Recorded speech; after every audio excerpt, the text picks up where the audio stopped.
ఈ వీడియోలో UDAIS plus student module సంబంధించి కొంత ఇన్ఫర్మేషన్ చూద్దాం. ముందుగా మనం స్టూడెంట్ మాడ్యూల్లోకి లాగిన్ అవడానికి మనం udais+.gu.in సైట్ ఓపెన్ చేసి స్టూడెంట్ మాడ్యూల్కి ఎదురుగా ఉన్న ఏపీ అని చెప్పి సెలెక్ట్ చేసుకొని గో మీద క్లిక్ చేసేసి ఈ సైట్లోకి లాగిన్ అవ్వాల్సి ఉంటుంది. ఈ సైట్లోకి లాగిన్ అయిపోయిన తర్వాత ఇక్కడ మనకి స్కూల్ డాష్బోర్డ్లో ఇన్కంప్లీట్ స్టూడెంట్స్ అని చెప్పేసి ఇక్కడ విద్యార్థుల యొక్క ఈపీ, జీపీ, ఎఫ్పీ ఈ 3 ఫామ్స్ని అప్డేట్ చేయాలి. వీటికి సంబంధించి ఇన్ఫర్మేషన్ చూద్దాం.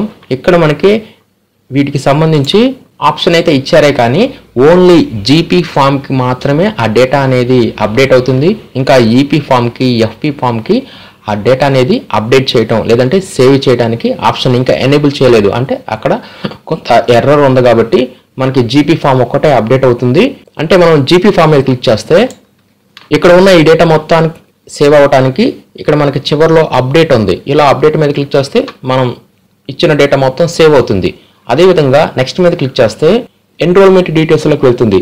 ఇక్కడ ఈ ఎన్రోల్మెంట్ డీటెయిల్స్ సేవ్ అవ్వడానికి లేదంటే అప్డేట్ అవ్వడానికి ఇక్కడ మనకి సేవ్ ఆప్షన్ అనేది ఇక్కడ ఉండాలన్నమాట. ఇక్కడ సేవ్ అని ఉంటేనే ఈ ఎన్రోల్మెంట్ డీటెయిల్స్ అప్డేట్ అవుతాయి. లేదంటే మనం ఎన్ని మార్పులు చేర్పులు చేసి నెక్స్ట్ మీద క్లిక్ చేసినా సరే ఉపయోగం ఉండదు. ఆ డేటా అనేది సేవ్ అవ్వదు. అందుకనే ఈ ఎన్రోల్మెంట్ డీటెయిల్స్ ఫామ్ అనేది మనకి ఇంకా రెడ్ కలర్లోనే చూపిస్తుంది, గ్రీన్ కలర్లోకి రావట్లేదు. అంటే అప్డేట్ అవ్వట్లేదు, సేవ్ అవ్వట్లేదు.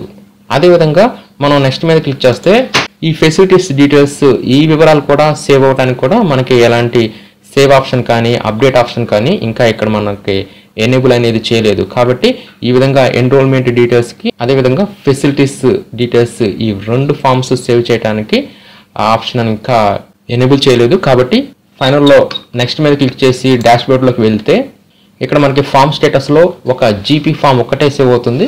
ఇంకా ఈపీ ఫాము, ఎఫ్ఈ ఫాము ఈ 2 సేవ్ అవ్వవు. అంటే మనం డేటాని మార్చినా సరే ఉపయోగం లేదు. కాబట్టి ఈ ఈపీ ఫామ్కి, ఎఫ్ఈ ఫామ్కి ఈ రెండింటికి కూడా సేవ్ ఆప్షన్ లేదంటే అప్డేట్ ఆప్షన్ ఇచ్చిన తర్వాత మాత్రమే ఈ డేటాని అప్డేట్ చేయండి.